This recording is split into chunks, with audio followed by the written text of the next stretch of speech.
അതെ, ഞാനിന്ന് വന്നിട്ടുള്ളത് ചെമ്മീൻ മുളകിട്ടത് തയ്യാറാക്കാനാണ്. ഇത് ലേശം സ്പൈസിയും പുളിയുമുള്ള ഒരു കറിയാണ്.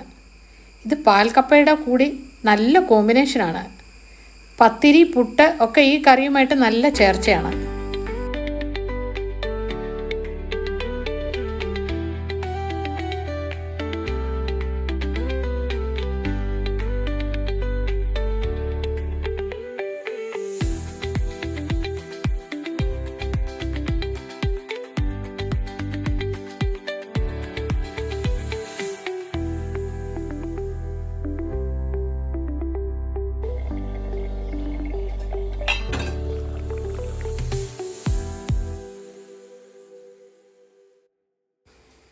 ഈ കറി തയ്യാറാക്കാൻ കഴുകി വൃത്തിയാക്കി വെച്ച 1/2 കിലോ ചെമ്മീൻ എടുത്തു വെച്ചിട്ടുണ്ട്.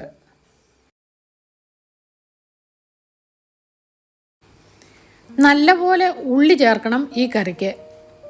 അതിനായി ഒരു കൈ നിറയെ ചെറിയ ഉള്ളി എടുത്ത് നന്നായി ക്ലീൻ ചെയ്ത് ഓരോ ഉള്ളിയും 2ഓ 3ഓ ആയി കീറി അരിഞ്ഞു വെച്ചിട്ടുണ്ട്.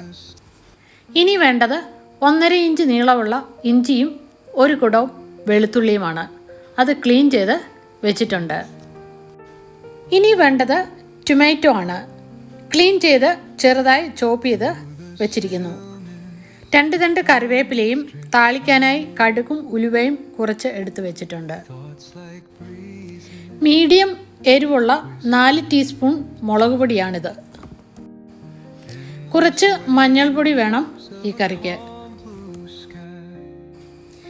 2 കഷ്ണം കുടംപുളി 1/2 കപ്പ് വെള്ളത്തിൽ തിളപ്പിച്ച് വെച്ചിരിക്കുന്നത് ആണിത്. ഇനി നമുക്ക് കറി വയ്ക്കാം. ചട്ടിയുടെ ഉൾവശം ഫ്ലെയിമിലേക്ക് തിരിച്ചു വയ്ക്കുക. ചട്ടി പുകയാതെ പെട്ടെന്ന് ചൂടായി കിട്ടും. ഇനി നമുക്ക് ചട്ടിയിലേക്ക് 1.5 ടേബിൾ സ്പൂൺ വെളിച്ചെണ്ണ ഒഴിച്ച് ചൂടായി കഴിയുമ്പോൾ കടുകും ഉലുവയും ഇടുക. കടുക് പൊട്ടിക്കഴിയുമ്പോൾ അരിഞ്ഞു വെച്ചിരിക്കുന്ന ഉള്ളിയിട്ട് വഴറ്റുക. കൂടെ 2 തണ്ട് കറിവേപ്പിലയും കൂടെ ചേർത്ത് വഴറ്റുക. പെട്ടെന്ന് വഴന്നു വരാനായി 1 ടീസ്പൂൺ ഉപ്പ് ചേർത്ത് നമുക്ക് വഴറ്റാം.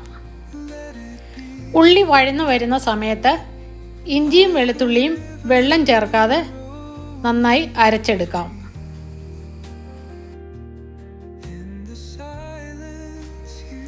ഇനി അത് കറിയിലേക്ക് ചേർത്ത് കൊടുക്കാം. ഒരു നല്ല മണം വരുന്നത് വരെ ഇഞ്ചിയും വെളുത്തുള്ളിയും വഴറ്റിയെടുക്കാം. നല്ല മണം വരുന്നുണ്ട്. ഇനി മുളക് പൊടിയും മഞ്ഞൾപ്പൊടിയും ചേർത്ത് കൊടുക്കാം.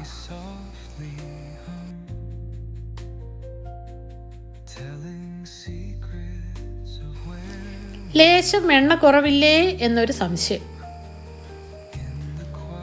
അതിനാൽ 1.5 ടേബിൾ സ്പൂൺ വെളിച്ചെണ്ണ കൂടി ചേർക്കുവാണ്. അങ്ങനെ മൊത്തം 3 ടേബിൾ സ്പൂൺ എണ്ണ ചേർത്തിട്ടുണ്ട്. മുളക് പൊടി വഴറ്റിയതിന് ശേഷം ടൊമാറ്റോ ചോപ്പ് ചെയ്തത് ചേർത്ത് കൊടുത്തിട്ടുണ്ട്. ഇനി അത് എണ്ണ തെളിയുന്നത് വരെ നമുക്ക് വഴറ്റിയെടുക്കാം. ഫ്ലെയിം ലോവിൽ വെച്ചിട്ട് വേണം വഴറ്റിയെടുക്കാൻ.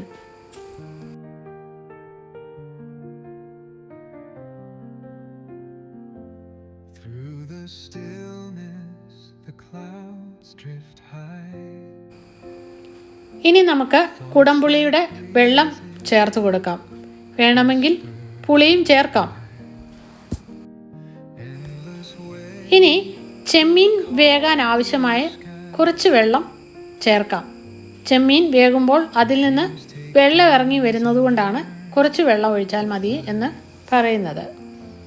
ഞാനിവിടെ 1/2 കപ്പ് വെള്ളമാണ് ഒഴിച്ചത്. കൂടെ 1/2 ടീസ്പൂൺ ഉപ്പും കൂടെ ചേർത്തിട്ടുണ്ട്. ഉപ്പ് ഓരോരുത്തരുടെ ആവശ്യമനുസരണം നമുക്ക് ചേർത്ത് കൊടുക്കാവുന്നതാണ്. ഇനി മൂടി വെച്ച് ആ ഗ്രേവി ഒന്ന് തിളപ്പിക്കാം. ഗ്രേവി തിളച്ച ശേഷം മാത്രമേ ചെമ്മീൻ ഇടാവുള്ളൂ. കാരണം ചെമ്മീൻ അധികം വേവില്ലാത്തത് കൊണ്ട് ആണ് അങ്ങനെ പറഞ്ഞത്. 1 മിനിറ്റ് മൂടി വെച്ച് നമുക്ക് ഒന്ന് വേവിക്കാം. അതിൽ കൂടുതൽ വെന്ത് കഴിഞ്ഞാൽ ചെമ്മീൻ കല്ലിച്ചു പോകും. മയമായിട്ടിരിക്കാൻ 1 മിനിറ്റ് മാത്രം നമ്മൾ തിളപ്പിച്ചാൽ മതിയാവും. ചെമ്മീൻ മുളകിട്ടത് റെഡി ആയിട്ടുണ്ട്. എല്ലാവരും ഒന്ന് ട്രൈ ചെയ്ത് നോക്കണേ. Thanks for watching.